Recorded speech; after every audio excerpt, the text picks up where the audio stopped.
வழக்கமாக சங் பரிவார் கும்பல் தான் பேசுபடு பொருளை தீர்மானிப்பார்கள், அஜெண்டாவை தீர்மானிப்பார்கள். அவர்களே ஒரு பிரச்சனையை எழுப்பிவிட்டு அதை பற்றி நாடே பேசி கொண்டிருக்கிற போது அவர்களின் தில்லுமுள்ளு வேலைகளை வழக்கம்போல் செய்து கொண்டிருப்பார்கள். மக்களின் கவனத்தை திசை திருப்பி விடுவார்கள். அவ்வாறு இல்லாமல் இன்றைக்கு சங்கிகள் பதறக்கூடிய வகையில் விடுதலை சிறுத்தைகள் கட்சி பேசுபடு பொருளை தீர்மானித்திருக்கிறது. இது இந்த இயக்கத்தின் அணுகுமுறையில் உள்ள சாதுரியம். அதை நான் பாராட்டுகிறேன் என்று பெருமகிழ்வோடு இங்கே பதிவு செய்தார். அத்துடன் இன்னொன்றையும் சொன்னார். இந்த மாநாடு இன்னொரு கூடுதல் சிறப்பை பெறுகிறது, அனைவரின் கவனத்தையும் ஈர்க்கிறது. இந்த மேடைக்கு வந்து நான் கவனித்து கொண்டிருந்தேன். மேடையில் மகளிர் மட்டுமே அமர்ந்திருக்கக்கூடிய ஒரு நிகழ்வாக இது அமைந்திருக்கிறது. இந்த மாநாடே மகளிர் மாநாடு, மது ஒழிய வேண்டும் என்கிற குரல் மகளிரின் குரலாக இருக்க வேண்டும் என்று நீங்கள் முடிவு செய்திருப்பது மிகுந்த பாராட்டுதலுக்குரியது என்று பூரிப்போடு தனது கருத்தை பதிவு செய்தார். தோழர் மதுக்கூர் ராமலிங்கம் அவர்களுக்கு விடுதலை சிறுத்தைகளின் சார்பில் எனது நெஞ்சார்ந்த நன்றியை உரித்தாக்குகிறேன். மேலும் அவர் இன்னொன்றை சொன்னார். திருமாவளவன் ஏன் இந்த நேரத்திலே மது ஒழிப்பை கையில் எடுக்க வேண்டும்? அவர் உயர்ந்த பொது நோக்கோடு தான் இதை கையில் எடுத்திருக்கிறார். தேர்தல் வர இன்னும் எவ்வளவோ பல மாதங்கள் இருக்கின்றன. தேர்தலுக்கும் இதற்கும் பொருத்தம் இல்லை, தேர்தலுக்கும் இதற்கும் சம்பந்தம் இல்லை. எனவே இவருடைய நோக்கம் தூய்மையானது, அரசியல் கணக்குகளோடு தொடர்புடையது அல்ல என்பதை இங்கே பதிவு செய்தார். அதற்காகவும் தோழர் மதுக்கூர் ராமலிங்கம் அவர்களுக்கு நான் நன்றி சொல்ல கடமைப்பட்டிருக்கிறேன். இவ்வாறு புரிந்து கொள்வதற்கே ஒரு சக்தி தேவை, ஒரு ஆற்றல் தேவை. உள்ளதை உள்ளபடியே புரிந்து கொள்வதற்கு, களங்கமில்லாமல் புரிந்து கொள்வதற்கு, களங்கப்படுத்தாமல் விவாதிப்பதற்கு. திரிபுவாதம் என்பதுதான் அரசியலில் மிகப்பெரிய ஒரு ஆதிக்கம் செலுத்துகிற சக்தியாக விளங்குகிறது. திரிபுவாதம், நாம் ஒன்று சொல்லுவோம், அவர்கள் வேறொன்றாக திரித்து பரப்புவார்கள். இன்றைக்கு சிந்து சமவெளி நாகரிகத்தை இந்திய மண்ணின் தொல்குடிகளின் நாகரிகம், திராவிடர்களின் நாகரிகம், தமிழர்களின் நாகரிகம் என்று கண்டுணர்ந்து சொன்ன ஜான் மார்ஷலுடைய நாள். ஆகவே இந்த நாள் சிறப்புக்குரிய நாள் என்று சொன்னார். அவர்கள் கண்டறிந்து சொன்னது 100 ஆண்டுகளுக்கு முன்பு. இது திராவிட நாகரிகம் என்று அப்போது சொன்னார்கள். திராவிடர்கள் என்றால் அது தமிழர் நாகரிகம் என்றுதான் பொருள் என்று இப்போது நாம் அதை புரிந்து கொள்கிறோம்.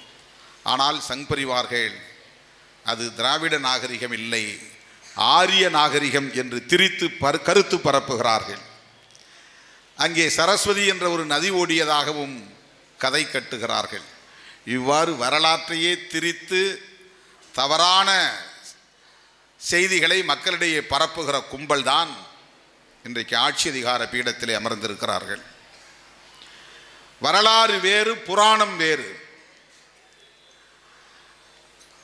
ஆரியர்கள் வந்தேரிகள் இல்லை, அவர்களும் இந்த தேசத்தின் பூர்வீக குடிகள் தான் என்று சொல்ல துணிந்திருக்கிறார்கள். இதுதான் திரிபுவாதம். திருமாவளவன் உண்மையிலேயே மதுவை ஒழிப்பதற்காக மாநாடு நடத்தவில்லை. திமுக கூட்டணியில் கூடுதல் இடங்களை பெறுவதற்கு, திமுகவை மிரட்டுவதற்கு மாநாடு நடத்துகிறார் என்று சில கும்பல் கூச்சலிடுகிறது. இது திரிபுவாதம்.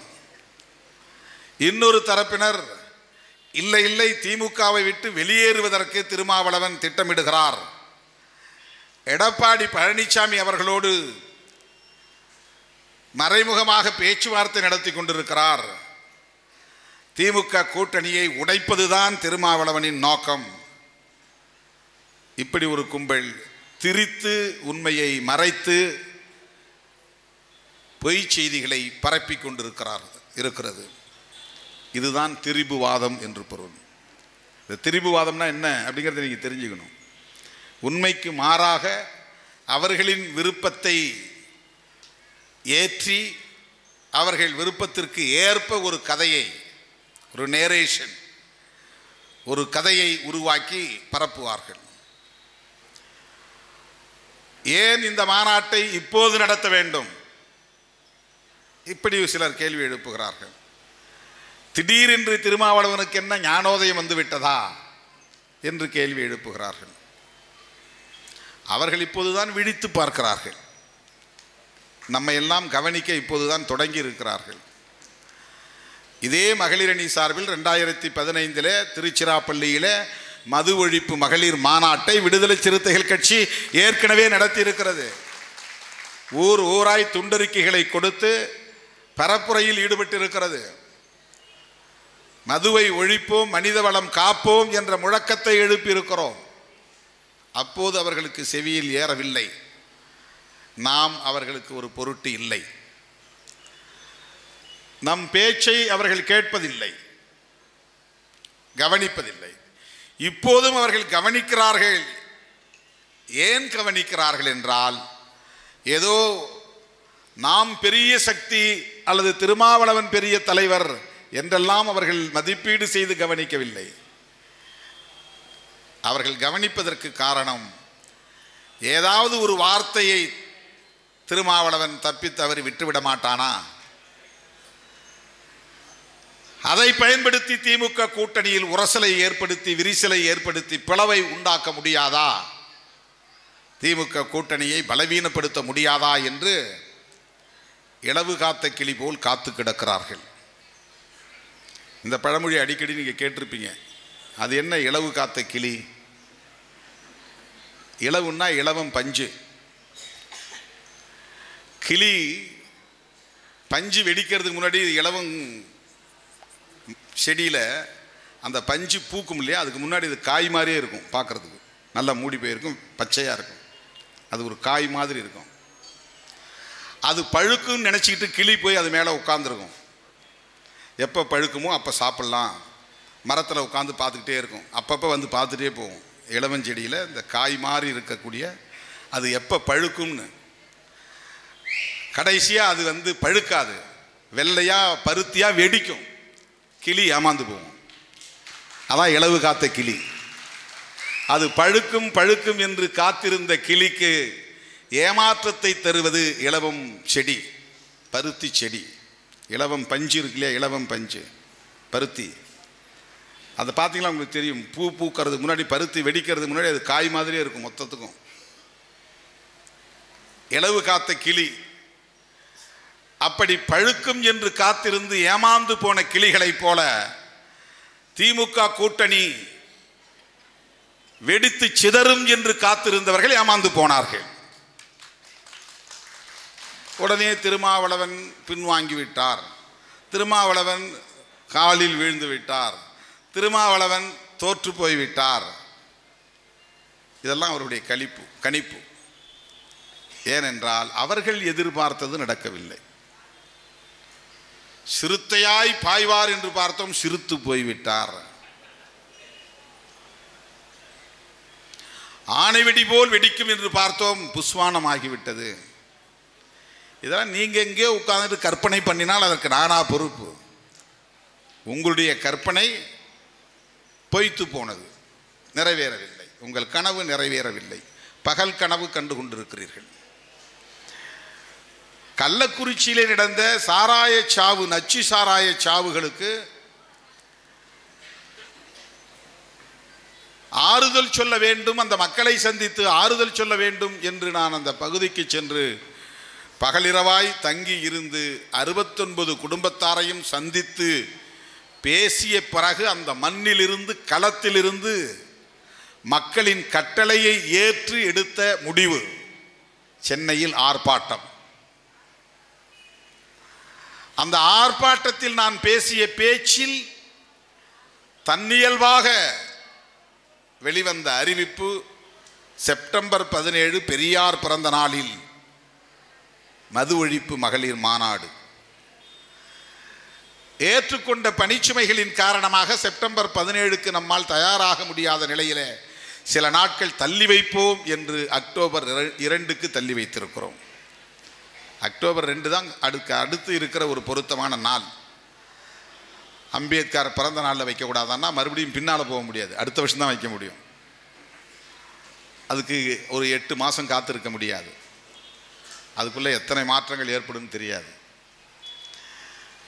அம்பேத்கர் நினைவு நாளில் வைக்கலாம் என்றால் டிசம்பர் 6, மேலும் 4 மாதங்கள் காத்திருக்க வேண்டும். செப்டம்பர் 17 பெரியார் பிறந்த நாள். அவர் ஒரு மது ஒழிப்பு போராளி. அந்த நாளை தேர்வு செய்தும் அது நடத்த முடியவில்லை. பிராக்டிக்கல் டிஸ்டர்பன்சஸ், நடைமுறை சிக்கல்கள். அதில் இன்னொரு செய்தி இருக்கு முக்கியமா. 17ஆம் தேதி நம்ம கள்ளக்குறிச்சியில் அந்த மாநாட்டை நடத்தும் போது சவுத் ஆர்காடு, நார்த் ஆர்காடு பகுதியை சார்ந்த அந்த வேலூர், திருவண்ணாமலை, கடலூர், கள்ளக்குறிச்சி, விழுப்புரம் மாவட்டங்களில் பாட்டாளி மக்கள் கட்சியினர் அவர்களின் இடஒதுக்கீட்டு போராளிகளின் நினைவு நாளை கொண்டாடுகிற நாள். அந்த நாள் 17 செப்டம்பர் 17 துப்பாக்கி சூட்டிலே பலியானவர்கள் நினைவு நாள். அந்த நாளில் அவர்களும் வண்டியை எடுத்துக்கொண்டு நினைவிடங்களுக்கு செல்லுகிற ஒரு நாளாக இருக்கும். நம்முடைய தோழர்களும் மாநாட்டுக்கு அங்கே வந்து குவிகிற ஒரு நாளாக அது இருக்கிறது. எனவே அவர்கள் நினைவு நாளை கொண்டாடுகிற நாளில் நாம் அதை நடத்த தேவையில்லை என்கிற அந்த காரணத்திற்காகவும் தான் நான் செப்டம்பர் 17 தள்ளி அக்டோபர் 2 காந்தியடிகளின் பிறந்த நாளுக்கு தள்ளி வைத்தேன். காந்தியடிகளுக்கும் விடுதலை சிறுத்தைகளுக்கும் என்ன சம்பந்தம்? காந்தியடிகளோடு புரட்சியாளர் அம்பேத்கர் எவ்வளவோ முரண்பட்டார், மோதினார். பெரிய புத்தகமே எழுதியிருக்கிறார். காங்கிரசும் காந்தியும் தீண்டப்படாத மக்களுக்கு செய்தது என்ன என்று 1000 பக்கங்கள் கொண்ட புத்தகமே எழுதியிருக்கிறார் புரட்சியாளர் அம்பேத்கர். நூற்றுக்கணக்கான பக்கங்களை கொண்ட புத்தகம். காந்தியடிகளோடு நேருக்கு நேர் அவர் மோதக்கூடிய ஒரு சூழல் எரவாடா சிறைச்சாலையிலே வந்தது. லண்டன் வட்டமேசை மாநாட்டின் போதும் காந்தியடிகளுக்கும் புரட்சியாளர் அம்பேத்கர் அவர்களுக்கும் நேருக்கு நேர் கருத்தியல் மோதல் நிகழ்ந்தது. அது நமக்கு தெரியாததல்ல, நான் பேசாத மேடை அல்ல. தென் மாவட்டங்களில் நான் ஏராளமான மேடைகளில் அந்த கருத்துக்களை பேசியிருக்கிறேன். பூனா ஒப்பந்தத்தை பற்றி பேசியிருக்கிறேன் தொடக்க காலங்களில்.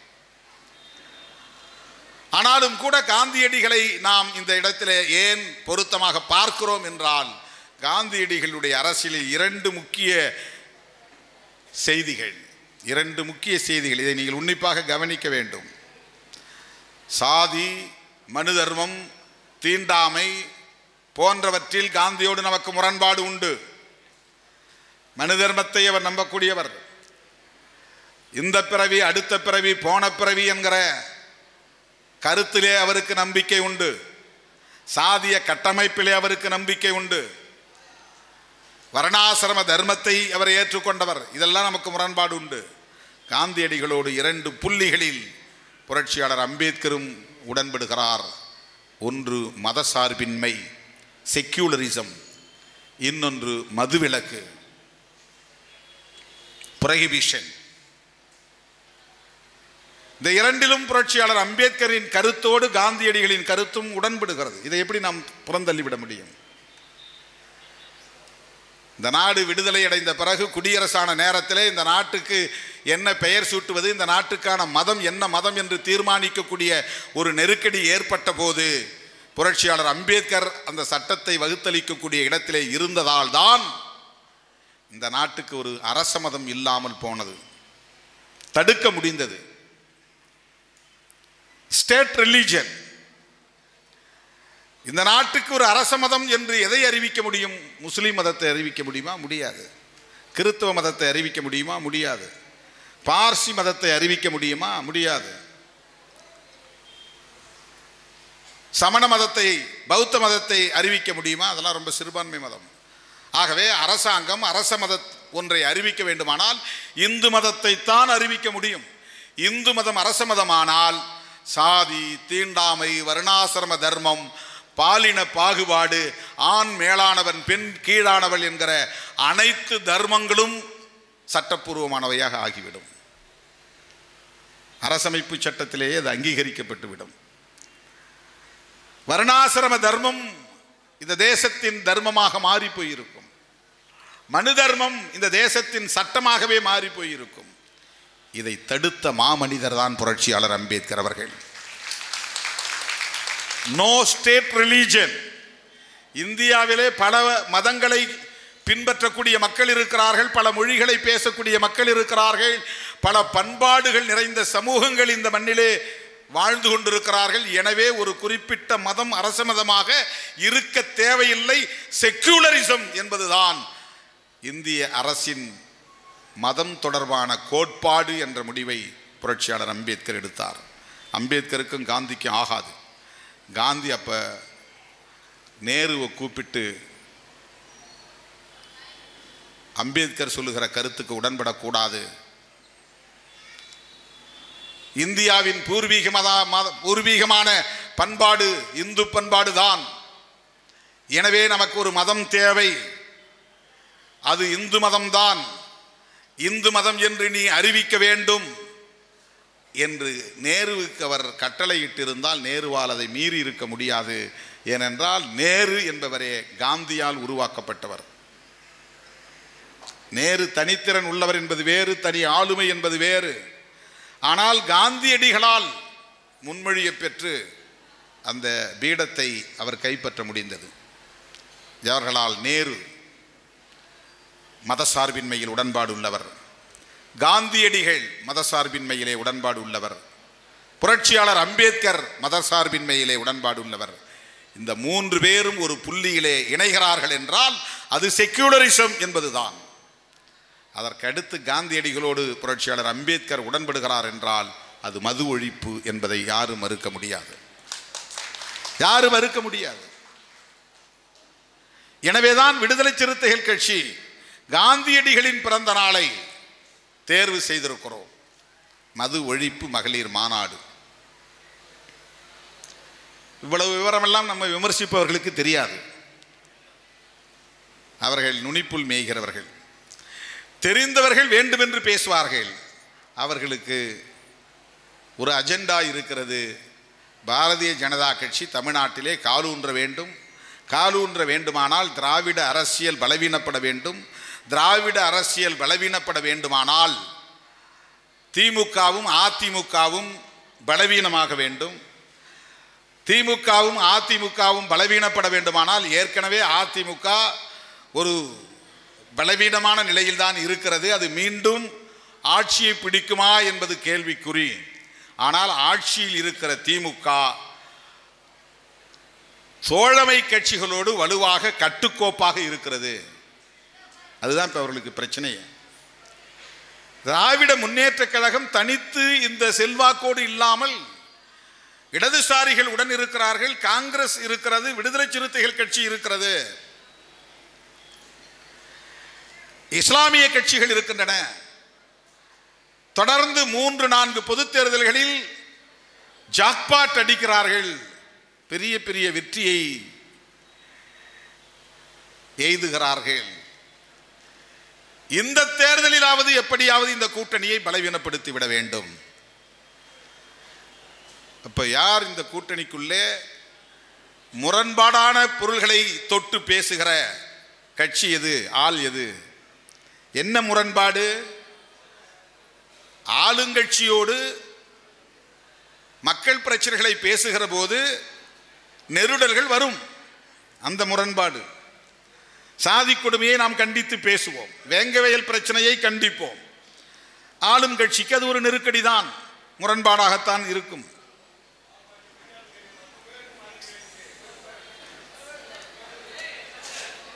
மது ஒழிப்பை நாம் கையில் எடுக்கிறோம். கள்ளச்சாராய சாவுகளை கண்டிக்கிறோம். கள்ளச்சாராய சாவுகளை கண்டிக்கிற போது அது ஆளுங்கட்சிக்கு எதிரானதாகத்தான் பேசப்படும். அது ஒரு நெருடலாகத்தான் இருக்கும்.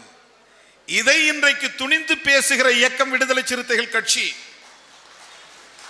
வேறு வழி இல்லை. ஏன்னா மற்றவங்களை போய் இவங்க சீன்றதில்லை, போலீஸோ மற்றவங்களோ அதிகாரிகளோ. இப்போ நாம் வளரக்கூடிய நிலையில் இருக்கிறோம். காங்கிரஸோட போய் காவல்துறை முரண்படுவதில்லை. உங்கள் கொடியை இங்கே ஏற்றாதீங்க, உங்கள் கொடியை ஏற்றினா அங்கே சாதி சண்டை வரும்னு சொல்ல முடியாது. இடதுசாரிகள் கொடியேற்றும் போது போலீஸோ வருவாய்த்துறை அதிகாரிகளோ போய் பிரச்சனை பண்ண மாட்டாங்க. உங்களால் இங்கே பிரச்சனை வரும்னு சொல்ல முடியாது. விடுதலை சிறுத்தைகளின் கொடியை ஏற்றுகிற போது அங்கு பிரச்சனையே இல்லாவிட்டாலும் பிடிக்காதவர்கள் எத்தனையோ பேர் காவல்துறையில் இருக்கிறார்கள், வருவாய்த்துறையில் இருக்கிறார்கள். அவங்கெல்லாம் முதலமைச்சர்கிட்ட பர்மிஷன் வாங்கிட்டு செய்கிறது கிடையாது.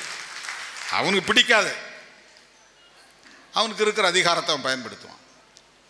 இப்போ மதுரையில் பொறுத்தளவு சிட்டின்னு எடுத்துக்கிட்டா லா அண்ட் ஆர்டர் பிரச்சனை கலெக்டர் கையில் கிடையாது, கமிஷனர் கையில் தான் இருக்குது.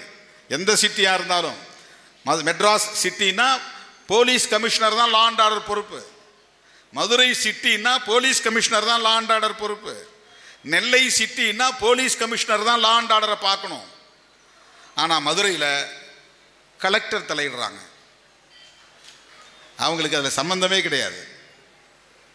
அமைச்சர்கள்லாம் கலெக்டர்கிட்ட பேசி ஏன் என்ன அப்படின்னு விவாதிக்க வேண்டியிருக்கிறது. அவங்க தங்களுடைய அதிகார வரம்பை மீறிய தலையிடுகிறார். ஒரு பர்சனல் இன்ட்ரெஸ்ட், அதுக்கும் அரசியலுக்கும் சம்பந்தம் கிடையாது. இன்னைக்கு இருக்கிற மதுரை மாவட்ட ஆட்சியர் பொறுப்பேற்றதிலிருந்து 7-8 இடங்களில் விடுதலை சிறுத்தைகளின் கொடியை ஏற்றவிடவில்லை. பேசுறது லாஜிக்கா இருக்கும். ஆனால் தமிழ்நாட்டில் எத்தனை இடங்களில் அரசியல் கட்சிகள் அனுமதி வாங்கி கொடியேற்றி இருக்கிறார்கள். நான் தான் கேட்டேன் போலீஸ் கமிஷனர்கிட்ட, மதுரை சிட்டிக்குள்ள எந்தெந்த கட்சிக்கு நீங்கள் பர்மிஷன் கொடுத்துருக்கீங்க கொடுங்க, நான் எல்லா இடங்களையும் கொடிக்கம்பத்தை எடுக்க சொல்கிறேன். இப்போ இந்த பிரச்சனை நம்ம பேசுவோமா, பேச வேண்டுமா, பேச வேண்டாமா? அப்போ முரண்பாடு வருகிறது.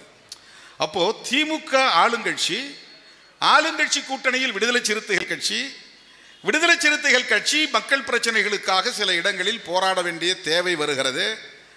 இதுதான் சரியானது. சிறுத்தைகளை சீண்டினால்தான் கூட்டணிக்குள்ளே குழப்பத்தை உருவாக்க முடியும். இது பிஜேபியினுடைய அஜெண்டாவை கையில் வைத்துக்கொண்டு கட்சி சார்பற்றவர் போல் பேசுகிற சில உதிரிகளின் செயல் திட்டம். அதனால் நம்மளை குறிவைக்கிறான். விடுதலை சிறுத்தைகள் பெரிய சக்தி அப்படின்லாம் நினைச்சவன் குறி வைக்கல. திமுகவுக்குள்ள குழப்பத்தை திமுக கூட்டணிக்குள்ளே குழப்பத்தை உருவாக்க சிறுத்தைகளை ஒரு சாக்காக பயன்படுத்துவது, இந்த இயக்கத்தை ஒரு சாக்காக பயன்படுத்துவது. நம்மையே அவர்கள் ஒரு துருப்பு சீட்டாக பயன்படுத்துவது. சீட்டாட்டம் ஆடுறவங்களுக்கு தான் தெரியும் துருப்பு சீட்னா என்னன்னு. ஜோக்கரை கையில் வச்சுக்கிட்டே இருப்பாங்க. எக்ஸ்ட்ரா ஒரு சீட்டு, ஒரு 11 சீட்டா 12 சீட்டா மொத்தம் ரம்மியில் 11 13 12 4 4 3 3 செட்டாக வச்சுருவாங்க. ஒரு சீட்டு எக்ஸ்ட்ரா இருக்கும், அது துருப்பு சீட்டு. அதை வச்சு தான் போட்டு எடுத்து எதிரியை ஏமாத்துறது. எனக்கு ரம்மி விளையாட தெரியாது, ஆனால் இந்த செய்திகள் தெரியும். பகடைக்காயின்னு சொல்லுவாங்க.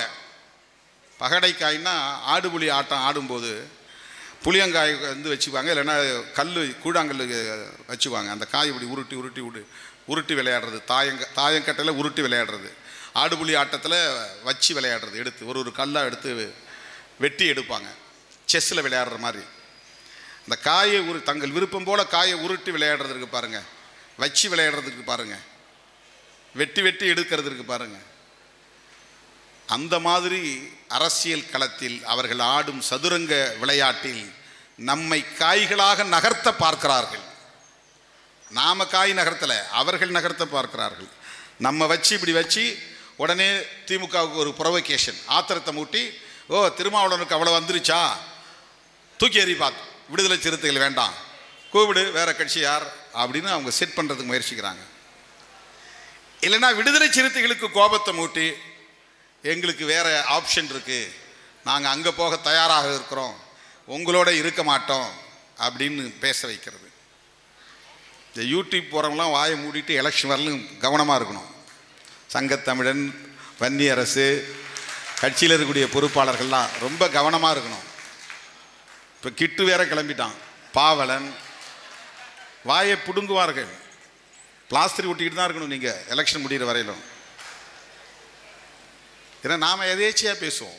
நம்மக்கிட்ட எந்த சூது சூழ்ச்சி வஞ்சகம் தெரியாது, நமக்கு எந்த கணக்கும் தெரியாது. என்ன மாதிரி தான் இருப்பாங்க என்னுடைய தோழர்கள், என்னை பின்பற்றக்கூடிய தம்பிகள். நமக்கு எந்த சூது சூழ்ச்சி வஞ்சகம் எதுவுமே கிடையாது. மனசில் பட்டதை பேசிடுவாங்க. அவன் அதை தான் பார்க்குறான், வாயை பிடுங்கிறது.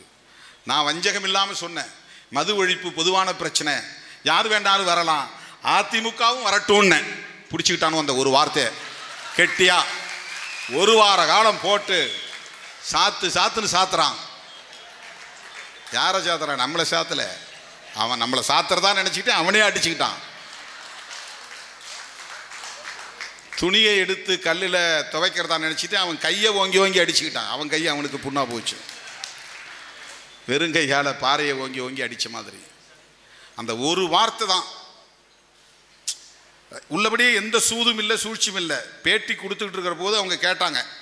நான் சொன்னேன், இது பொதுவான பிரச்சனை, இதை அரசியல் சார்ந்து பார்க்க வேண்டாம், எல்லோரும் சேர்ந்து குரல் கொடுக்க வேண்டிய பிரச்சனை. ஒரு கேள்வியை நான் எழுப்பினேன். இந்த கேள்வியை யாரும் விவாதிக்க மாட்டேங்கிறாங்க. என்ன கேட்டேன்னா, திமுகவுக்கும் மதுவிலக்கில் உடன்பாடு இருக்குது, அதிமுகவுக்கும் மதுவிலக்கில் உடன்பாடு இருக்கிறது, இடதுசாரிகளுக்கும் மதுவிலக்கிலே உடன்பாடு உண்டு, மதிமுகவுக்கும் மதுவிலக்கிலே உடன்பாடு உண்டு, பாமக பாஜகவுக்கும் மதுவிலக்கிலே உடன்பாடு உண்டு, விடுதலை சிறுத்தைகளுக்கும் உடன்பாடு உண்டு. அப்புறம் ஏன் கடை திறந்திருக்கு, மூட வேண்டியது தானே, என்ன தயக்கம் அப்படின்னு நான் கேட்டேன். இந்த அடிப்படையில் தான் நீ சேட்டலைட் டிவியில் டிபேட் வைக்கணும். உடனே திருமாவளவன் காய் நகர்த்துகிறாரா, இது அவருக்கு லாபமா நட்டமா விவாதம், அவர் அணி மாற போகிறாரா விவாதம். அவங்க நினைச்சதெல்லாம் தலைப்பா போட்டு விவாதிச்சுட்டு இருக்கிறாங்க. நான் கேட்ட இந்த கேள்விக்கு அதுக்கு அடுத்த வார்த்தையில நான் சொல்றேன், யாருக்கு தயக்கம்னு கேட்குறான். எல்லோருக்கும் தயக்கம்னு நான் சொல்றேன். திமுகவுக்கு தயக்கமான்னு கேட்குறான். எல்லோருக்குமே தயக்கம் இருக்குன்னு நான் மறுபடியும் சொல்றேன். அந்த இடத்துல தான் அதிமுகவுக்கும் இருக்கு. அவங்களும் ஏன் உடன்பாடு இருக்க, பேசலாமே, எங்கள் மேடையில் கூட பேசலாமே, அவ்வளோதான் சொன்னேன். இது நான் டங் ஸ்லிப்னு சொல்ல மாட்டேன். என் மைண்டுக்குள்ளே இருக்கிற ஒரு பொலிட்டிக்கல் மெச்சூரிட்டி, அரசியல் முதிர்ச்சியின் அடிப்படையில் வந்த ஒரு சொல்லது. எனக்கு கூட்டணி வேறு, மக்களுக்கான பிரச்சனைகளுக்கு போராடுகிற அரசியல் வேறு, மக்களுக்கான களம் வேறு, கூட்டணிக்கான களம் வேறு என்று என்னால் பிரித்து பார்க்க முடிகிறது. அதனால் அந்த வார்த்தை இயல்பாக வந்து விடுகிறது. அதனால தான் பேட்டி கொடுக்க போகிற தம்பிங்க கவனமாக இருக்குன்னு நான் சொல்கிறேன். ஒரு வார்த்தை விட்டால் கூட அதை பிடிச்சுக்குவாங்க. எனக்கு காத்துக்கிட்டே இருக்காங்க, இளவு காத்து கிளி மாதிரி காத்துக்கொண்டே இருக்கிறார்கள். விடுதலை சிறுத்தைகள் கட்சியில் யார் வார்த்தையை விடுவாங்க அப்படின்னு இதை வச்சு உடச்சி விட்டுறலாமான்னு. இப்போ நான் என்னென்னா, இன்னும் 18 மாதத்துக்கு மேலே இருக்குது. இப்போ என்ன, இப்போ செப்டம்பர், அக்டோபர், நவம்பர், டிசம்பர், இதில் 3 மாதம். அடுத்த வருஷத்தில் 12 மாதம், 12 3 15. அதுக்கப்புறம் ஏப்ரல் மேலே தான் எலெக்ஷன் வரும். அதில் ஒரு 3 மாதம், 18 மாதங்கள் இருக்கிறது, 1.5 ஆண்டுகள் இருக்கின்றன. அதுக்குள்ளே இவன் ஒரு நேரேஷனை செட் பண்ணுறான். என்னென்னா, திமுக கூட்டணியில் புகைச்சல், கம்யூனிஸ்டுகள் அதிருப்தி, திருமாவளவன் இப்படியெல்லாம் பேசுகிறார், தொடர்ந்து குடைச்சல் கொடுக்கிறார், தொடர்ந்து திமுகவுக்கு நெருக்கடி தருகிறார். இப்போ என்னை பொறுத்தவரையிலும் எலெக்ஷன் முடிஞ்சிச்சுன்னா அடுத்து எங்கள் இயக்கம் ஒரு பெரியார் இயக்கம் தான். எலெக்ஷன் நேரத்தில் ஒரு 3 மாதம் தான் நாங்கள் எலக்டோரல் பார்ட்டி. அதுக்கு பிறகு நாங்கள் அம்பேத்கர் மூமெண்ட், இல்லைன்னா பெரியார் மூமெண்ட், இல்லைன்னா இது ஒரு சோஷியல் மூமெண்ட், ஒரு சமூக இயக்கம், இல்லைன்னா இது ஒரு விமன் ஆர்கனைசேஷன், ஒரு பெண்ணுரிமை இயக்கம். அப்படி தான் நாங்கள் சிந்திக்கிறோம், அப்படி தான் செயல்படுறோம், அப்படி தான் நாங்கள் செயல்பட்டு பழக்கம். 24 மணி நேரமும் வருஷத்தில் 365 நாளும் தேர்தல் கணக்கே போட்டுக்கிட்டு அந்த கூட்டணி வராங்கன்னு பயந்து ஒதுங்கிறது, இந்த கூட்டணி வராங்கன்னு ஒளிஞ்சு நிற்கிறதெல்லாம் எங்களுக்கு கிடையாது. நாங்கள் யாரை பார்த்தாலும் வணக்கம் சொல்லுவோம். ஜெயக்குமார் வந்தார்னா வாங்க வணக்கம் சொல்லுவோம். அவர் எந்த கட்சியாக இருந்தால் என்ன, எடப்பாடி என்ன வந்தார்னா வாங்க வணக்கம்னு கை கொடுக்கும். அவர் அதிமுக முன்னாள் முதல்வர். இருந்தா என்ன, நான் திமுக கூட்டணியில் இருக்கிறேன், அவர் அதிமுக, அதனால என்ன தப்பு? ஏன் கை குலுக்க கூடாது? ஏன் சிரிக்க கூடாது? ஏன் ஒருத்தருக்கு ஒருத்தர் நலம் விசாரித்துக் கொள்ளக்கூடாது? இதையெல்லாம் செய்தால்தான் அரசியல் முதிர்ச்சி. அரசியல், தேர்தல் அரசியல் நிலைப்பாடு வேறு, தனி மனித உறவுகள் என்பது வேறு. ஒருத்தர் பெரியவங்களை பார்த்தோம்னா எழுந்திருச்சு நிற்கணும், அதெல்லாம் ஒன்றும் பெரிய கௌரவ குறைச்சலாம் கூடாது. இவர் ஏன் குனிஞ்சு நிற்கிறாரு, வளைஞ்சு நிற்கிறாரு, ஏன் எழுந்திருச்சு நிற்கிறாரு, அதெல்லாம் உன் புத்தி. நீ உனக்கு அது பெருசாக நீ நினைக்கிற. அப்படி கெத்தா நின்னாதான், கால் மேல் கால் போட்டிருந்தாதான் பெரிய பெரிய தனம் நீ நினைக்கிற. அப்படி கிடையாது. சிறுமைதான் என்றும் அணியுமாம் தன்னை வியந்து, பணியுமாம் என்றும் பெருமை. பெருமைக்கு இதுன்னா தன்னைத்தானே ஒருவன் பணிந்து பெரியவர்களுக்கு, மூத்தவர்களுக்கு, முதியவர்களுக்கு உரிய மதிப்பை தருவது பெருமைக்குரியது. சிறியவன் தான் தன்னைத்தானே வியந்துக்குவான். நான் அப்படி, நான் இப்படி, நான் ஆண்ட பரம்பரை, நான் அந்த வம்சம் இந்த வம்சம், நான் கால் மேல் கால் போட்டு உட்கார்ந்துருந்தா நான் ஒரு கெத்து, நான் மீசிய முறுக்குனா கெத்து. இதெல்லாம் அற்பம், அதாவது மெச்சூரிட்டி இல்லாமல் வருகிற ஒன்று. பெரியவங்களை பார்த்து கையெடுத்து கும்புறதுனாலேயோ குனிஞ்சி அவங்களுக்கு வணக்கம் சொல்றதுனாலே ஒரு நம்முடைய கெத்து போயிருன்னு அர்த்தம் கிடையாது. உன்னுடைய ஆளுமை என்பது நீ எடுக்கிற முடிவில் தான் வெளிப்படும். உன்னுடைய ஆளுமை என்பது நீ வாழ்ந்து காட்டுகிற வாழ்க்கை முறையில் தான் வெளிப்படும். சும்மா போலித்தனமா ஒரு மிடுக்கை காட்டுவது என்பது எங்கேயாவது அந்த வேஷம் கலைஞ்சிரும்.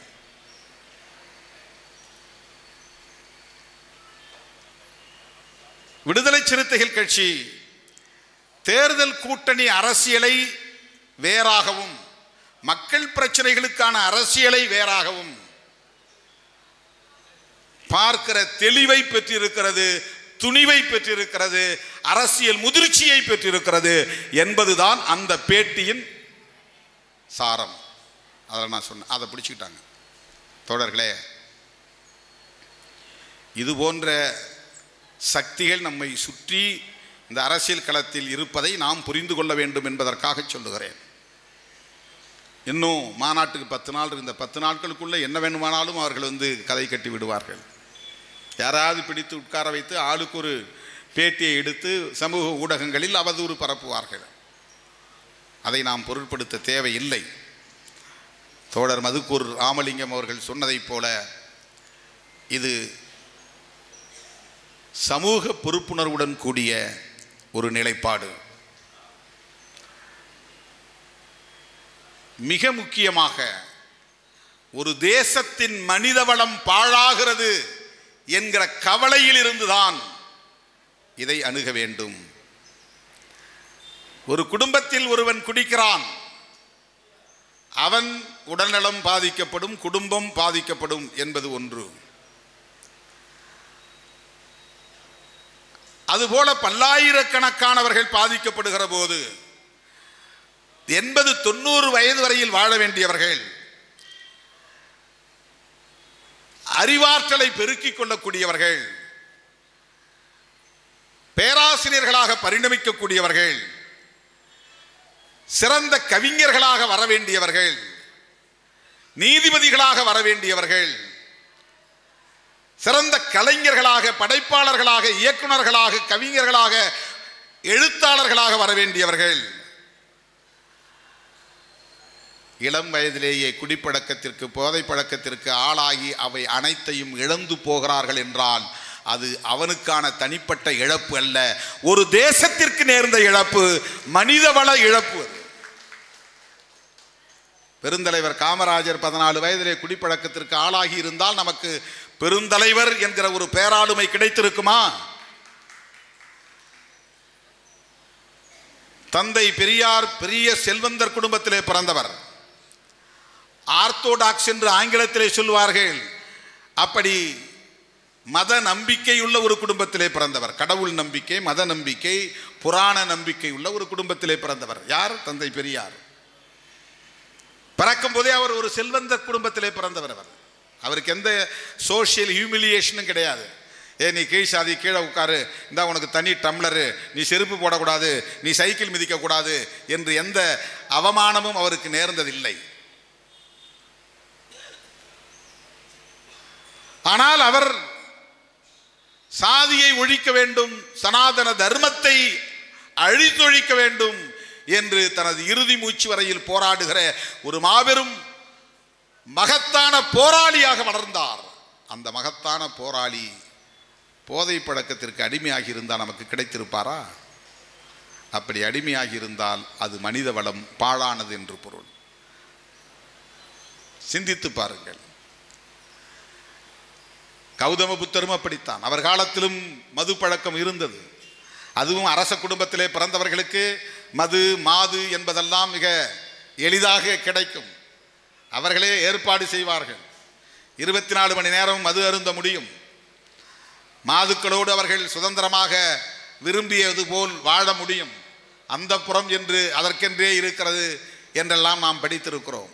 அப்படிப்பட்ட ஒரு குடும்பத்திலே பிறந்து தனது வாழ்வை சிதைத்து கொள்ளாமல் வெறும் இச்சைக்கான வாழ்வாக, போகங்களுக்கான வாழ்வாக அனுமதிக்காமல் விட்டுவிடாமல் அவர் நினைச்சிருந்தார்னா எவ்வளவு எப்படி வேணாலும் அவருடைய விருப்பத்துக்கு தகுந்த மாதிரி வாழ்ந்திருக்க முடியும். ஏன்னா ராஜா வீட்டு கண்ணுக்குட்டி, இளவரசன், தங்கத்தட்டிலே வைத்து அவரை கொண்டாடுவார்கள். அப்படிப்பட்ட குடும்பத்திலே பிறந்த புத்தர் மானுடத்தை சிந்தித்து குடும்பத்தை விட்டு வெளியே வருகிறார். அந்த மாமனிதர் மது பழக்கத்திற்கோ மாது புழக்கத்திற்கோ ஆளாகி அவர் போக அடிமையாக மாறியிருந்தால் கௌதம புத்தர் என்கிற ஒரு மாபெரும் ஆளுமை இந்த மானுடத்திற்கு கிடைத்திருக்குமா என்பதை எண்ணி பார்க்க வேண்டும். எத்தனை விஞ்ஞானிகள் மது பழக்கம் உண்டு, மது அடிமைத்தனம் என்கிற நிலைக்கு போகாமல் எவ்வளவு விஞ்ஞானிகள் இன்றைக்கு உலகம் இவ்வளவு பெரிய பரிமாணம் பெறுவதற்கு கண்டுபிடித்திருக்கிறார்கள்.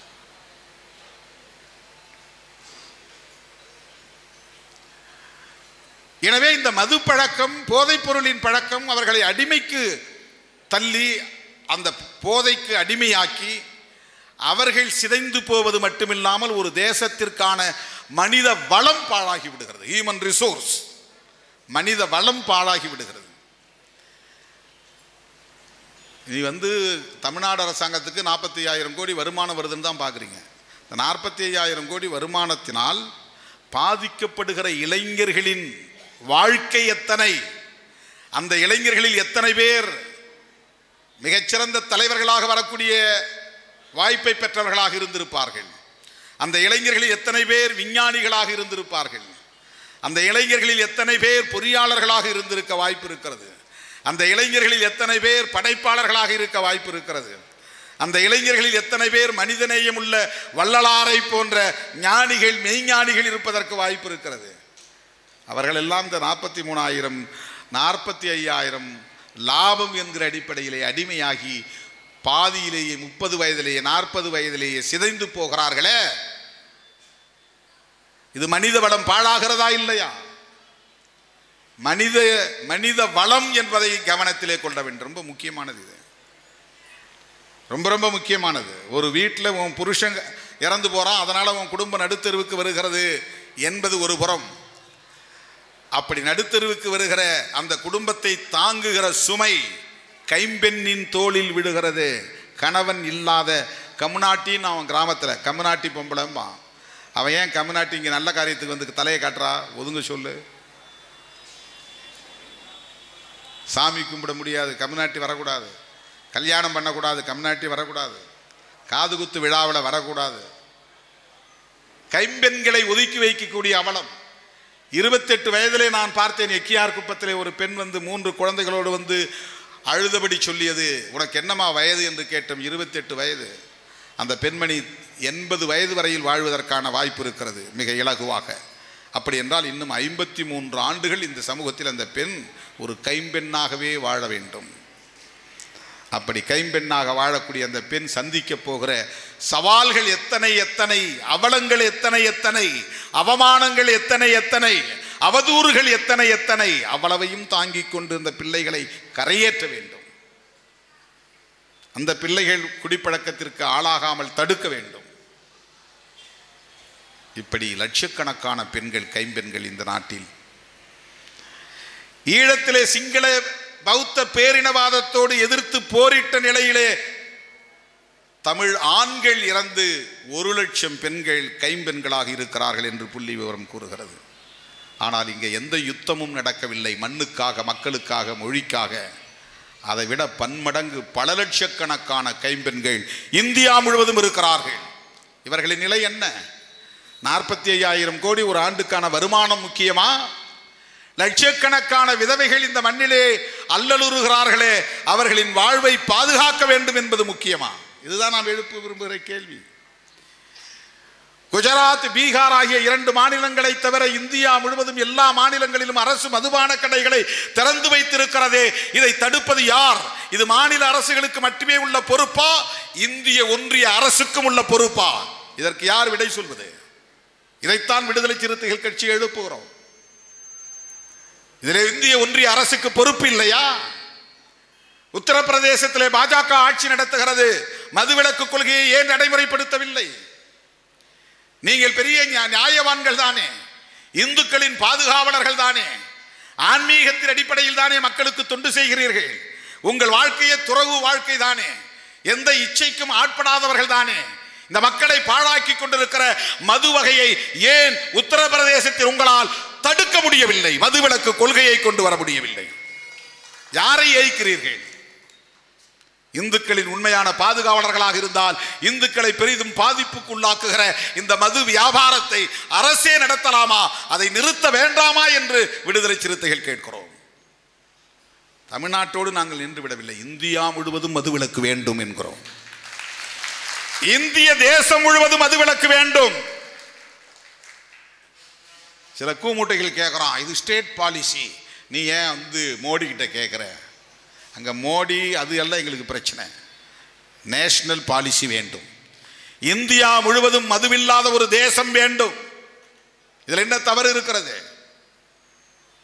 ஸ்டேட் பாலிசி என்றால் இந்திய ஒன்றிய அரசுக்கு அதில் பொறுப்பு இல்லையா? அப்படி என்றால் ஆர்டிகிள் 44 காமன் சிவில் கோடு பற்றி பேசுகிறது. அது ஸ்டேட் பாலிசி தான். ஏன் நீ தலையிடுகிறாய்?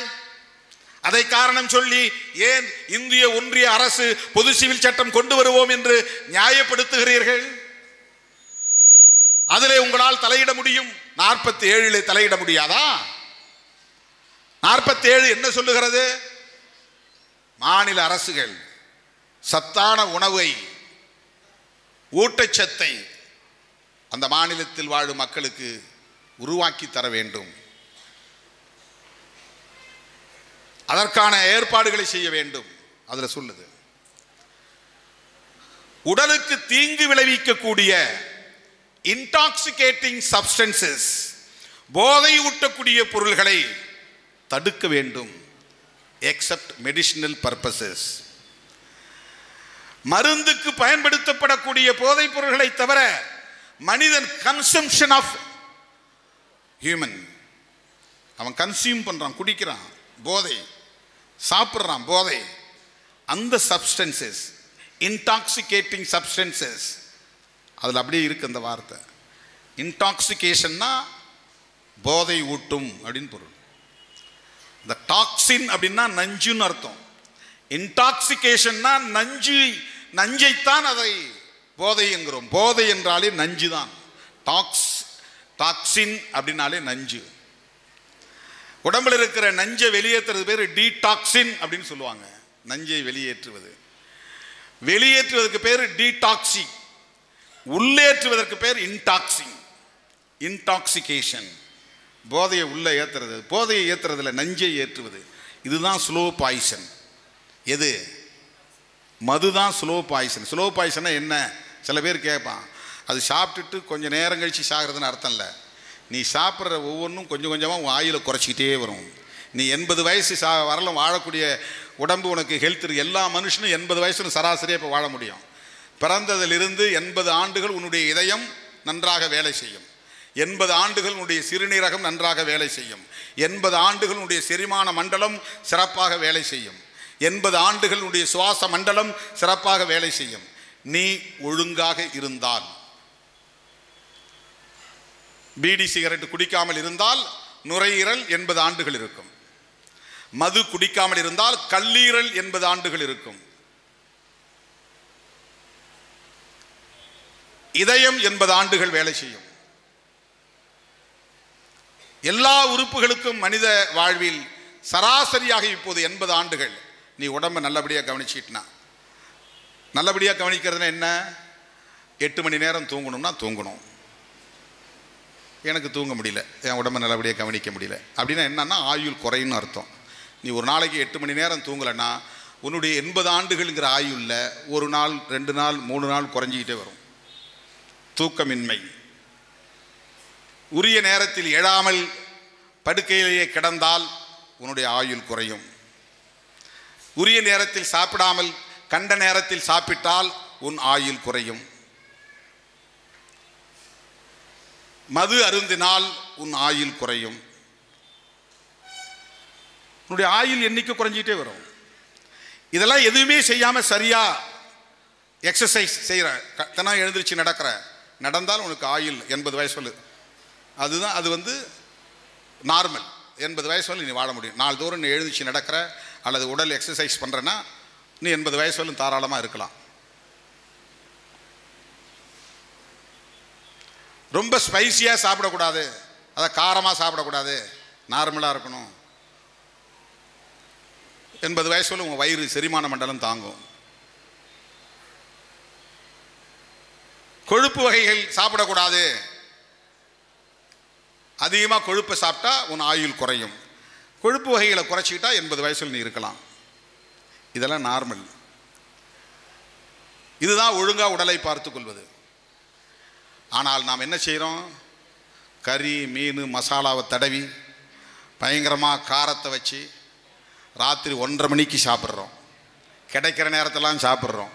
இப்போ தானே சாப்பிட்டோம், பரவாயில்ல இன்னும் ஒன்று அடிக்கலாம். சிக்கன் 65 நாக்கில் எச்சி ஊறுது, சாப்பிடுவோம். மீன் வறுவல் மூக்க தொலைக்குது, உடனே சாப்பிடுவோம். இப்போ தானே 1 மணி நேரம் தான் ஆகுது, நீ பிரியாணி சாப்பிட்டு அதெல்லாம் எனக்கு தாங்கும் அப்படின்னா நீ ஒரு 20 வயசு குறைக்கிறேன்னு அர்த்தம். ஒரு 20 நாள் உன் ஆயுளை குறைக்கிறேன்னு அர்த்தம். ஒரு சாப்பாட்டுக்கு இன்னொரு சாப்பாட்டுக்கு இடையில குறைஞ்சது 5 மணி நேரம் நீ இடைவெளி விடணும். உன்னுடைய செரிமான மண்டலத்துக்கு ரொம்ப முக்கியமானது. 5 மணி நேரம் குறைஞ்சது.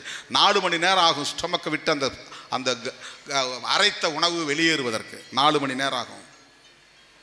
நீ எந்த பொருளை போட்டாலும் வயிற்றுக்குள்ளே போய் இருந்து அதை அரைத்து அது வெளியே இன்டெஸ்டைன் சிறுகுடலுக்கு போகிறதுக்கு 4 மணி நேரத்துக்கு மேலே ஆகும். நீங்கள் என்ன கரெக்டாக 8 மணிக்கு சாப்பிட்டு பாருங்கள், 12-12:30 பசிக்கும். நீங்கள் 10 மணிக்கு சாப்பிட்டுட்டு கரெக்டாக 1 மணி ஆயிடுச்சு சாப்பிட்ணுன்னா சாப்பிட முடியாது. ஆனால் அவன் வீம்புக்கே சாப்பிடுவான். வந்துருச்சு சோறு, கறி வந்துருச்சு. 12 மணிக்கு சாப்பிட்டவன் 10 மணிக்கு சாப்பிட்டவன் 1 மணிக்கு சாப்பிடக்கூடாது.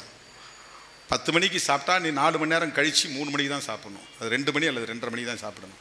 4 மணி நேரம் கழித்து நீங்கள் பார்த்தா இயல்பாக உங்களுக்கு பசிக்கும். நல்ல உடம்பாக இருந்தால், நல்ல செரிமான மண்டலமாக இருந்தால். தந்தை பெரியார் 94 வயதிலும் வான்கோழி பிரியாணி சாப்பிட்டுருக்கிறாரு. அப்படி சாப்பிட்டாருன்னா செரிச்சிருக்கு அவருக்கு, அதனால் சாப்பிட்டார். அவருடைய செரிமான மண்டலம் சரியாக இருந்திருக்கு. அந்த அளவுக்கு அவர் ஆக்டிவாக உழைச்சிருக்கிறார். உடல் உழைப்பும் இருக்குது, உழைக்கிறதும் இருக்குது. எனவே மது அருந்துவதன் மூலம் ஆயுள் குறைகிறது. இது ஒரு பக்கம். அவன் 80 வயசு வரலும் வாழ வேண்டிய 40 வயசில் செத்து போகிறான். நம்ம கட்சியிலே நம்ம தம்பி ஒருத்தர், என் பேர் கொண்ட தம்பி, ரொம்ப நல்ல தம்பி, வழக்குரைஞர். திடீர்னு அவர் காலமாகி விட்டார். நல்ல சிந்தனையாளரும் கூட. இப்போ நல்ல சிந்தனையாளர்கள்லாம் அப்படி போயிடுறாங்க. அவங்களாம் நீண்ட காலம் வாழணும். சிந்திக்க தெரியாதவன் 100 வயசு வாழ்கிறதுக்கு சிந்தனையாளர்கள் 100 வயசு வாழ்ந்தால் நல்லது தானே. பெரியார் இன்னும் கொஞ்ச நாள் வாழ்ந்திருந்தா என்ன ஆகிருக்கும் யோசிச்சு பாருங்க. புரட்சியாளர் அம்பேத்கர் 65 வயசில் இறந்துட்டார். அவர் பெரியார் மாதிரி 95 வயசில் வாழ்ந்திருந்தார்னா இந்தியா ஒரு பௌத்த நாடாக ஆகியிருக்கும். ஆர்எஸ்எஸ்ஸே இல்லாமல் போயிருக்கும். ஆர்எஸ்எஸ்னே ஒரு இயக்கம் உருவாகி இருக்காது. அவர் பௌத்தத்துக்கு மாறின அடுத்த சில மாதங்களில் இறந்துடுறாரு. அக்டோபர் 14 பௌத்தத்துக்கு மாறுறாரு, டிசம்பர் 6 செத்துறாரு. அப்போ அவர் இறக்கும்போது 65 வயசு தான் அவருக்கு. அப்படி தான் தூக்கம் இல்லாமல் இரவெல்லாம் கண்ணு முழிச்சு எழுதுனதுனால டயபெட்டிக்ஸ், சக்கரை நோய் பிபி, உயர் ரத்த அழுத்தம் ஒரு உடல்நலம் பாதிக்கப்பட்டுருச்சு. தூக்கம் இல்லாமல் இருந்தாலும், மது அருந்தினாலும், கண்டபடி சாப்பிட்டாலும் முதலில் அடி வாங்கக்கூடிய உறுப்பு எது தெரியுமா? கல்லீரல் தான். லிவர், கல்லீரல். இந்த கல்லீரலுக்கு ஒரு சிறப்பு உண்டு. உடல்ல எந்த உறுப்பை வெட்டினாலும் அது மறுபடியும் துளிர்க்காது. ஆனால் கல்லீரலை வெட்டின 2 துண்டும் துளிர்க்கும். ஒரு சின்ன துண்டை எடுத்து இன்னொருத்தனை வச்சு அது வளர்ந்துடும். நம்ம கல்லீரலுக்குள்ள ஒரு 3/4 பாகத்தை வச்சுட்டு 1/4 பாகத்தை வெட்டிட்டோம்னா அந்த 1/4 பாகமும் வளர்ந்துடும். லிவருக்கு அந்த சக்தி உண்டு. நீ சாப்பிட்ட பிறகு உன் குடலுக்குள்ளே இரைப்பைக்குள்ளே என்சைம்லாம் வரும். என்ன? அந்த அந்த பொருளெல்லாம் செரிக்க வைக்கக்கூடிய அமிலம். என்சைம்னா அதெல்லாம் அமிலம் தான். அது கொக்குலாம் மீனை அப்படியே முழுங்குது. பார்த்துருப்பீங்க யூடியூப்லாம். நம்மளால் அப்படி அந்த மீனை ரெக்கையை வெட்டாமல் செதில் எடுக்காமல் அந்த மண்டையை உடைக்காமல் நம்ம சாப்பிட்டோம்னா செரிக்குமா? நமக்கு செரிக்காது. ஆனால் கொக்குக்கு செரிக்கும். மலைப்பாம்பு ஆட்டை அப்படியே முழுங்கும். ஆடினுடைய குழம்பு இருக்கும், கொம்பு இருக்கும், எல்லாம் எலும்பு இருக்கும், அந்த முடி இருக்கும், எல்லாமே இருக்கும். அப்படியே அது சாப்பிடும். மலைப்பாம்புக்கு அது செரிக்கும். அவ்வளவு செரிமான சக்தி அதுக்கு இயற்கையிலேயே இருக்கிறது. நம்மளால் அப்படி சாப்பிட முடியுமா? ஆட்டு குழம்பை சாப்பிட முடியுமா? ஆட்டு கொம்பை நம்ம முழுங்க முடியுமா? ஆட்டு எலும்பு கூட நம்மளால் கடித்து அதை முழுசாக முழுங்க முடியுமா? முடியாது. மனுஷனுக்கு ஒரு குறிப்பிட்ட செரிமான சக்தி தான். லிவர் தான் முதல்ல அடி வாங்கும். நம்முடைய குடலில் இருக்கக்கூடிய உணவு நன்றாக அரைக்கப்பெற்று சிறுகுடல் வழியாக பெருங்குடல் வழியாக வெளியேறுகிறது. சிறுகுடல் வழியாக போகும்போது அங்கே தான் அப்சார்ப்ஷன் இருக்குது. மினரல்ஸை உறிஞ்சுது, சத்து பொருள்லாம் அது உறிஞ்சுது. அது நேராக லிவருக்கு போகுது. எதுக்கு? கல்லீரலுக்கு போகுது. கல்லீரலில் தான் கொழுப்பு சேமிக்கப்படுகிறது. கல்லீரலில் தான் அந்த சர்க்கரை சேமிக்கப்படுகிறது. நீ பட்டினி கிடக்கிற நாளைக்கு 4 நாள் ஆனாலும் உயிரோடு இருக்கிறான், 8 நாளில் உயிரோடு இருக்கிறான், 10 நாள் உயிரோடு இருக்கிறான், சாப்பிடவே இல்லைன்னா அப்போல்லாம் உனக்கு சக்தியை எது தருகிறது என்றால் சேமித்து வைத்திருக்கிற கல்லீரல் தான் உனக்கு சக்தியை தருகிறது. அந்த கல்லீரலில் போதிய சக்தி இல்லைன்னா நீ எழுந்து நிற்க முடியாது, நடக்க முடியாது. சாப்பிடாமல் இருக்கும்போது திடீர்னு இழைச்சி போயிடுவோம், ரொம்ப இழைச்சிடுவோம். ஏன்னா உனக்கு உடம்பு அந்த லிவரில் இருக்கிற சத்து கொஞ்சம் கொஞ்சமாக நமக்கு சப்ளை ஆகிட்டே இருக்கும். அவ்வளவு முக்கியமான ஒரு உறுப்பு கல்லீரல். அந்த கல்லீரலை தான் முதல்ல போய் இது அடிக்குது. எது? மது. மதுலுங்கிறது எத்தனால்னு ஒரு கெமிக்கல் பேர். அது உள்ளே போன பிறகு அசிட்டால்டிஹைடுன்னு மாறுது. அது ஒரு அமிலமாக மாறுது. அந்த அசிட்டால்டிஹைடு தான் டாக்ஸின். அதுதான் நஞ்சு, அதுதான் நச்சு பொருள். அது உன்னுடைய லிவரை கல்லீரலை பாதிக்கும். கல்லீரலை பாதிச்சிருச்சுன்னா அப்புறம் உனக்கு மஞ்சள் காமாலை வரும், யூரின் மஞ்சளாக போகும், வெளியே போனால் வெளிர் நிறத்தில் இருக்கும், நார்மலாக இருக்காது. கை காலில் ஒரு அசதி ஏற்படும், ஃபேட்டிக்னஸ். அப்பா டயர்டாக இருக்குப்பா, போய் உட்காந்துருவான். கொஞ்சம் தூரம் நடப்பான், டயர்டாக இருக்குது, போய் படுத்துருவான். அது தொடர் அசதிக்கு பேர் ஆங்கிலத்தில் ஃபேட்டிக்னஸ். எனர்ஜியே இருக்காது. இதெல்லாம் எப்போ ஏற்படுதுன்னா கல்லீரல் பாதிக்கப்படுகிற போது. கல்லீரல் எதனால் பாதிக்கப்படுகிறதுனா ஆல்கஹால் அருந்துவதால் பாதிக்கப்படுகிறது. ஆல்கஹாலில் என்ன இருக்குன்னா அசிட்டால்டிஹைடு என்கிற நச்சு பொருள் இருக்கிறது. இது தனி மனிதனை பாதிப்படைய செய்வது. அப்படி ஒவ்வொரு தனி மனிதனும் பாதிக்கப்படுகிற போது இந்தியாவுக்கு கிடைக்கிற அம்பேத்கர் இல்லாமல் போகிறார்கள், இந்தியாவுக்கு கிடைக்கிற பெரியார்கள் கிடைக்காமல் போய்விடுவார்கள், இந்தியாவுக்கு கிடைக்கிற பேராசிரியர்கள் இல்லாமல் போய்விடுவார்கள், விஞ்ஞானிகள் கூட இருக்கலாம்.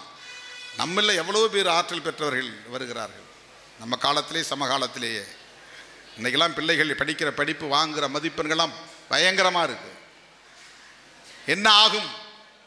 ஆகவேதான் மனித வளம் பாழாகிறது என்கிறோம். எனவேதான் தேசிய கொள்கையை சொல்லுகிறோம். தோழர்களே, நன்றாக நீங்கள் புரிந்து கொள்ள வேண்டும். திரித்து பேசுகிறவர்களின் கருத்தை நீங்கள் பொருட்படுத்த வேண்டாம். 2 அரசுகளுக்கும் 2 கோரிக்கைகளை வைக்கிறோம். தமிழ்நாடு அரசுக்கு பூரண மதுவிலக்கு, முழு மதுவிலக்கு. இந்திய ஒன்றிய அரசுக்கு தேசிய அளவில் மதுவிலக்கு கொள்கை, அதற்கு சட்டம். யார் கேட்டாலும் நீங்கள் பதில் சொல்லலாம். நாங்கள் ஒன்றும் இங்கேருந்து அங்கே எஸ்கேப் ஆகலை. நாங்கள் தமிழ்நாடு அரசாங்கத்திட்ட கேட்கறது பயந்துக்கிட்டு இந்திய அரசாங்கத்திட்ட கேட்குறோன்றாங்க. தவறு இல்லை. முதல்வற்றை கொடுத்த அறிக்கையில் 2 கோரிக்கைகள் இருக்குது. தமிழ்நாடு அரசுக்கு 4 கோரிக்கைகள் வச்சுருக்கிறோம். 1, படிப்படியாக கடைகளை குறைக்கணும். 2வது, மகளிர் சுய உதவி குழுவின் மூலமாக பரப்புரை செய்யணும். 3வது, இந்திய ஒன்றிய அரசுக்கு தேசிய மதுவிலக்கு கொள்கை வேண்டும் என்று சட்டமன்றத்தில் தீர்மானம் நிறைவேற்றி வலியுறுத்த வேண்டும். இதெல்லாம் யார் சொல்லியிருக்கிறா? தமிழ்நாட்டுக்குள்ள நாங்கள் கூட்டணி கட்சி தான், திமுகவில் தான் இருக்கிறோம், திமுகவில் தான் தொடர்கிறோம். திமுக கூட்டணியில் எங்களுக்கு எந்த சிக்கலும் இல்லை. ஆனால் நாங்கள் பேசுகிற அரசியல் உங்களுக்கு நெருடலாக இருக்கும். கூட்டணியில் இருக்கிறவங்க பேச மாட்டாங்களேன்னு உனக்கு ஒரு டவுட் இருக்கு. பேசுவோமே என்பது எங்கள் வரலாறு, அது எங்கள் அரசியல். பேச முடியும் என்பது எங்களுக்கான கெத்து, அது எங்களுக்கான துணிச்சல். உன்கிட்ட இல்லை. நீ தலையில் அடிச்சுக்கிற, வயிற்றில் அடிச்சுக்கிற, நான் என்ன பண்ண முடியும்? அதுக்கு தான் நான் சொன்னேன், ஒருவேளை நாங்கள் இப்படி எடுப்பதால் ஒரு நெருடல் ஏற்பட்டால், இதை பயன்படுத்தி கொள்கை பகைவர்கள் விரிசலை அதிகப்படுத்தினால், விடுதலை சிறுத்தைகள் கட்சிக்கு தேர்தல் அரசியலில் ஏதேனும் பின்னடைவு ஏற்பட்டால் அதை எதிர்கொள்ளவும் தயாராக இருக்கிறோம் என்று சொன்னதற்கு காரணம், நாங்கள் எடுத்த நிலைப்பாட்டில் உறுதியாக இருக்கிறோம். ஏனென்றால் அது தூய்மையானது, அது பொது நோக்கானது, அது தொலைநோக்கானது என்பதுதான். எனது அருமை தோழர்களே, என் உயிரின் உயிரான விடுதலை சிறுத்தைகளே, அக்டோபர் 2ஆம் தேதி நடைபெறவுள்ள இந்த மாநாட்டில் குறைந்தது 2 லட்சம் பெண்கள் பங்கேற்க வேண்டும். செய்வீர்களா? தென் மாவட்டங்களில் இருந்து 1 லட்சம் பேராவது வர வேண்டும். அழைத்து வருவீர்களா? கட்டிட வேலைக்கு வட இந்தியக்காரனை நீ வாடகைக்கு எடுக்கலாம்.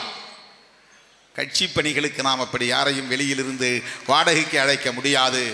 பெண்கள், நம் குடும்பத்து பெண்கள் பங்கேற்க வேண்டும்.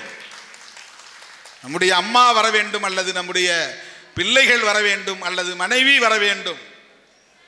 நம்முடைய குடும்பத்து பெண்கள் வர வேண்டும். பொதுவாக இருக்கிற பெண்கள் வர வேண்டும். ஜனநாயக சக்திகளாக இருக்கிற பெண்கள் வர வேண்டும். மகளிர் குரலாக இது ஓங்கி ஒலிக்க வேண்டும்.